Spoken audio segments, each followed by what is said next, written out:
Сәлеметсіздер ме, құрметті студенттер?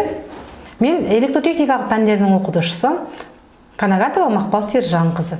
Бүгін сіздермен электр жабдығын пайдалану және жөндеу пәні бойынша жаңа тақырып өтеміз. Жаңа тақырыбымыздың аты пісіру жабдығын жерлендіру мен қорғаудың ережелері. Бүгінгі сабағымыздың мақсаты, яғни сіздердің пісіру жабдығын жерлендіру мен қорғаудың ережелері шеңберінде кәсіби дағдыларын қалыптастыру, әртүрлі жағдайларда білімді қолдана білу, техникалық ойлау және тұжырымдарды өз бетінше қалыптастыру қабілеттерін дамыту. Оқуға деген адал көзқарасты, пәнге деген танымдық қажеттілік пен қызығушылықты тәрбиелеу.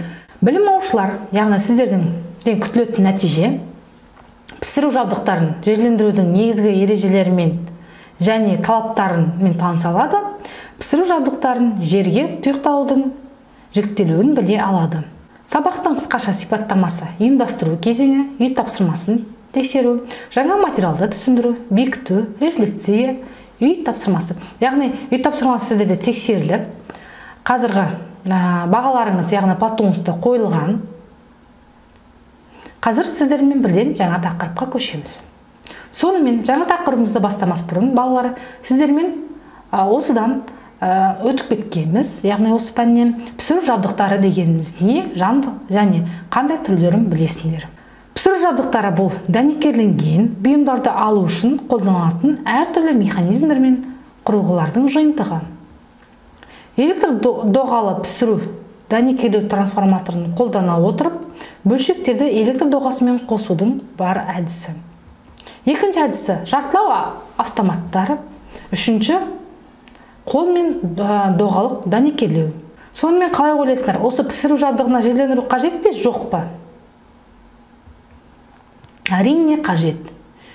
Қауіпсіздік ережелеріне сәйкес кез келген электр жабдықтары жерге қосылу керек. Сондықтан пісіру жабдықтары қалай жерге қосылатынын білу керек. Мұндай қажеттілік дәнекерлеушіні кездейсоқ электр тоғынан қорғау үшін қажет. Сонымен бүгінгі тақырыбымыздың бойынша негізгі талаптар: жерге қосу кем дегенде 6 мм қимасы бар мыс кабельмен немесе кем дегенде 12 мм қимасы бар металл арматурамен жасалады. Мыс кабелі корпусқа жер деген белгімен белгіленген қондырғыдағы арнайы болт арқылы бекітіледі. Негізгі электр мен пісіру жабдықтарынан басқа доғалық дәнекерлеуге арналған аппараттарда дәнекерленетін бөлікке өтетін өткізгіш қосылған екінші ораманың қысқышын жерге қосу керек. Егер тоқ беретін кабель 2 сымды болса, оны дәнекерлеу трансформаторын жерге қосу үшін нөл және фаза сымдарын қолдануға болмайды.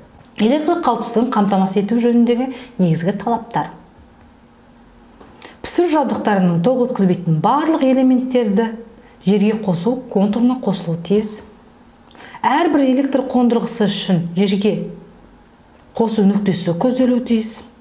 Пісіру жабдықтары жерге қосу контурына қосылу үшін жерге қосу сымы бекітілген тиісті белгісі бар арнайы болтпен жабдықталған. Бұл дегеніміз, яғни міне балалар көріп арнайы болт деп отырғанбыз. Бірінші, яғни нөлдік сым, жерлендіру міне болты және қоректендіргіш, 3 сымды шланг, міне алдыларыңызда көріп тұрғандай, жерге қосу өзегі, 1 сымды шланг, электр тұтқыш және пісірілетін бұйым.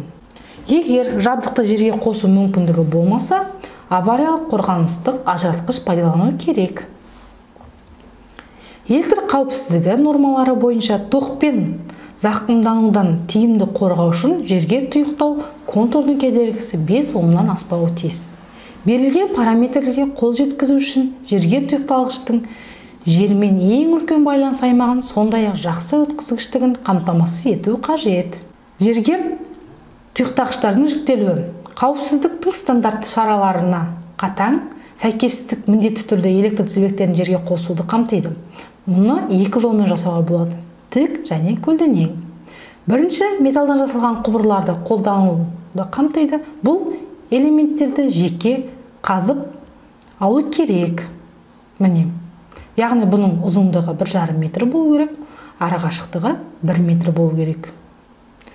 Нәтижесінде кеңістік айтарлықтай үнемделеді. Бұл әдістің артықшылығы электр тоғының керемет өткізгіштігі, өйткені металл бөліктері дымқыл жер қабаттарымен тікелей байланысқа түседі. Тік жерге қосудың басты артықшылығы кеңістікті үнемдеу. Бұл әдістің артықшылығы электр тоғының керемет өткізгіштігі, өйткені металл бөліктері дымқыл жер қабаттарымен тікелей байланысқа түседі. Тағы да айта кететін маңыздысы, жерге қосу тізбегін құру кезінде алюминий бөлшектерін қолдануға тыйым салынады. Өйткені олар электрокоррозияға әлсіз қарсылықпен сипатталады. Сонымен бүгінгі сабақты қорытындылай келе, яғни бірінші, пісіру жабдығына жерлендіру қажет пе?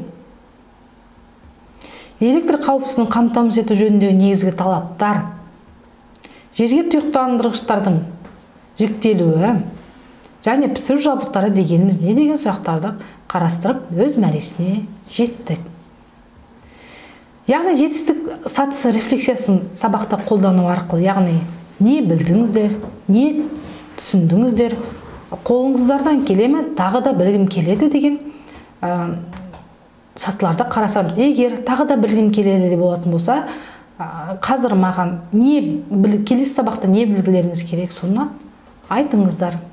Үй тапсырмасы, яғни сайтта сіздерде үй тапсырмасы берілген, осы тапсырма бойынша тапсырмаларды орындап сайтқа жүктейміз. Көңіл қойып тыңдағандарыңызға көп рахмет, сіздерге сәттілік тілеймін.